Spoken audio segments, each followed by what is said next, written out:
Assalomu alaykum. Kanalimizga xush kelibsiz. Suhrob akamni chaqirsang degandim. Shu yerdalarmi? Yo'q. Kecha birrovga kelib ketganicha qorasini ko'rsatgani yo'q o'shaning. Qaynotang shu yerdalar. Yagona, iltimos, Suhrob akamni topib kelsang degandim. Ota-onangchi tuni bilan mijja qoqmay koridorda o'tirib chiqishdi axir. Yana o'shani so'raysan-a? Ota-onamga bu ahvolda ko'ringim yo'q. Axir ularning yuragiga ozor yetadi. Ha, yana bir gap. Ularga shotidan yiqilibdi deb qo'ya qolgin. Iltimos sendan. Mayli, ular bilan Suhrob akamdan so'ng uchrashaman. Iltimos dugonajon. Haliyam shunday deb o'ylab o'tirishibdi. Yagona dugonasining oldidan chiqib, xumorani buvisiga berib, Suhrobni aytib kelish uchun kasalxonadan chiqib ketdi. Birozdan so'ng uning yoniga kirgan Muhabbat opani kapalagi uchib ketdi. Qizining ahvolini ko'rgan Farruh aka ham hang-mang bo'lib qotib qoldi. Nasiba ota-onasiga nima deyishni bilmay, o'zini uyquga solib yotardi. Hamshira Nasibaning tomiriga osma ukolni ulab chiqib ketdi.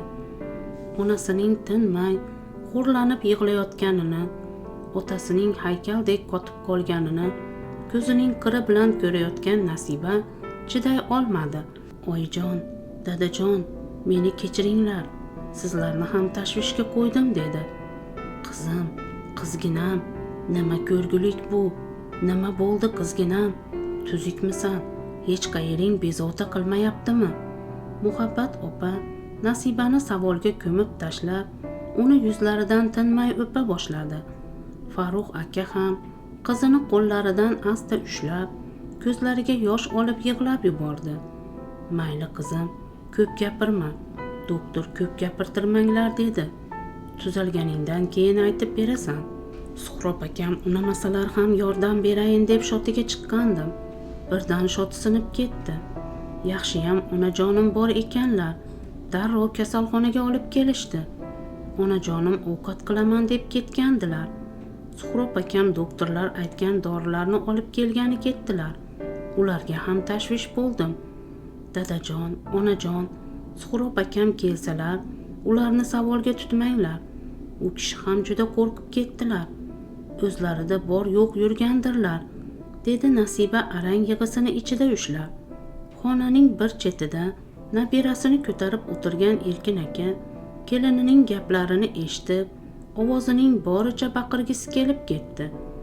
Yaxshiyam qudalarimga haqiqatda nima bo'lganini aytmaganim, deb ichidan ham o'tkazib qo'ydi. U o'rnidan turib, kelinining oyoqlariga boshini qo'yib ho'ngrab yig'lab yuborganini ham bilmay qoldi. Qandaydir kuch Nasibani o'rnidan turgizib yubordi. U qaynotasining boshiga qo'llarini qo'yib yig'lagancha, dadajon, bu nima qilganingiz? Unday qilmang dada. Axir sizda zarracha ayb yo'q. O'zim yiqildim-ku, dedi Nasiba, yana qaynotasi bo'lgan ishlarni aytib yubormasligi uchun shoshilib. Meni kechiring qizim. Men ojizlik qildim. Men kuchsizlik qildim qizim. Erkinboy turing. Unday qilmang quda, dedi Farruh aka uni yelkasidan tutib. Nasibani onasi amallab yotqizib qo'ydi. Erkin aka boshi egik holda ko'z yoshlarini yengiga artgancha xonadan chiqib ketdi. Qizim, yaxshimisan? Biror yering og'rimadimi? Erkinboy boyaqish ham seni juda yaxshi ko'radi-da, dedi Farruh aka Nasibani asta o'rniga yotqizar ekan jilmayib. Dada, iltimos, dedi Nasiba. Xonaga doktor kirib keldi. Farruh aka o'rnidan turib chiqib ketdi. Iltimos, ko'p urintirib qo'ymaylik opa. Qizingiz dam olishi kerak, dedi doktor Nasibani tomir urishini tekshirar ekan. O'g'lim, qizimga nima bo'lgan? Ahvoli yaxshimi? Jon o'g'lim, meni haydamang. Iltimos uni yonida bo'lay. Opa, birozdan so'ng kirasiz. Faqat hozir militsiyadan kelishgan. U kishini bir ikkita savollari bor ekan, dedi doktor. Militsiya? Ularni nima daxli bor doktor? To'g'risini ayting.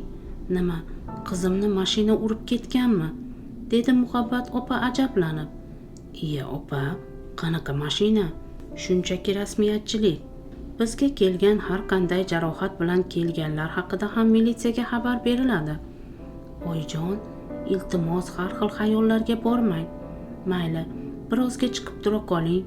O'zim keyin sizga bir boshdan nima bo'lganini aytib beraman, dedi Nasiba. Mag'firatxon o'qishni bitirib poytaxtdan qaytganida uni ancha qarib qolgan ota-onasi bilan birga bo'y basti kelishgan, istarasi issiqqina yigit ham ochiq chehra bilan kutib oldi. Yigit qo'lidagi chamadonni uyga olib kirib, endi men boray deb uydan chiqib ketdi. Oradan 3-4 kun o'tgach, otasi gap ochdi. Qizim, biz ham qarib qoldik. Bu dunyoda sendan boshqa hech kimimiz yo'q. Sen o'qishdaligingda onang bilan maslahatlashib, o'zimiz uchun kuyov tanlab qo'ygandik. Hozirgi zamonda yigitlarni qiz bolani uyda ichkuyov bo'lib yashashga ko'ndirish qiyin. Seni baxtingni o'ylab, qolaversa bizdan keyin xonadonimiz chirog'i o'chmasin deb bir yigitni sen uchun topdik. Uni hech kimi yo'q ekan, lekin juda aqlli, odobli, mehnatkash yigit. Shu uylarni ta'mirlashda juda katta yordami tegdi. Qo'lidan kelmaydigan ishni o'zi yo'q ekan. Qizim, sen uni ko'rding. Agar yaqindan tanishishni xohlasang chaqiraylik. Yana o'zing ham bir gaplashib ko'r. To'g'ri, hammasi senga bog'liq. Men ham, onang ham seni bu masalada majbur qila olmaymiz. O'qimishli qizsan, o'zing hal qil. Mag'firatga o'z uyida qolishi yoqdimi yoki yigitmi, ish qilib 1-2 kundan so'ng u onasiga roziligini aytdi. Ko'p qatori to'y ham o'tdi. Ota-onasi Erkinni o'z o'g'illaridek qabul qilishdi. Erkin to'ydan so'ng o'z hunari ustachilikni davom ettirdi. Mag'firatxon esa prokuraturaga ishga joylashdi. U o'z kasbini sevgani uchun ishga sho'ng'ib ketdi. Asta amal pog'onasidan ko'tarilayotgan Mag'firatxon el og'ziga tushdi. Tanish bilishlari ko'payib, o'ziga yarasha obro'ga ega bo'ldi. Oldiniga otasi, keyinroq onasi olamdan o'tishdi. Shundan so'ng o'z-o'zidan uydagi hokimiyat uning izmiga o'tdi. Bu orada Mag'firat ona bo'ldi. O'shanda u qo'lini qayoqqa uzatsa yetadigan bo'lib qolgandi. U emizikli bolasini bir haftalik bog'chaga joylab, ishini davom ettirdi. Ba'zi kattalar uni chiroyi, ko'z qoshiga qarashgan bo'lsa, boshqalari uni o'z ishiga sodiqligi, qattiqqo'lligini hisobga olib, prokuror o'rinbosarligiga ishga tayinlashdi. Ammo o'sha paytlar Sovet nomli davlatning ekkan daraxtini ildizi asta chiriyotgan paytlari edi. Qozonga yaqin yursang qorasi yuqar deganlaridek, o'sha tuzumning jirkanch illatlari Mag'firatni ham o'z domiga tortdi. Maishatbozlik, noqonuniy ishlar uchun oqib kelayotgan pora pullar uni osmonga pufak misol shishirib uchirardi. Erkin akani ham lavozimi oshdi. U endi prokurorni haydovchisi edi.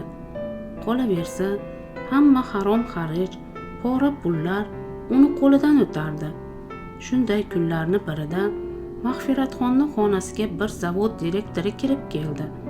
Hech kimni xushfe'llik bilan qabul qilmaydigan, diydasi toshdek qotib qolgan Mag'firatxon bu insonga ko'zi tushdi-yu, qandaydir o'ziga yot bo'lgan his-tuyg'u uni qamrab oldi. Shaxdam qadamlar bilan kirib kelgan, ko'rkam, sarvi qomat kiyingan, kiyimi o'ziga yarashgan bu inson Farruh aka edi. U bir ishchi xodimini ishi yuzasidan o'rtaga tushib kelgandi.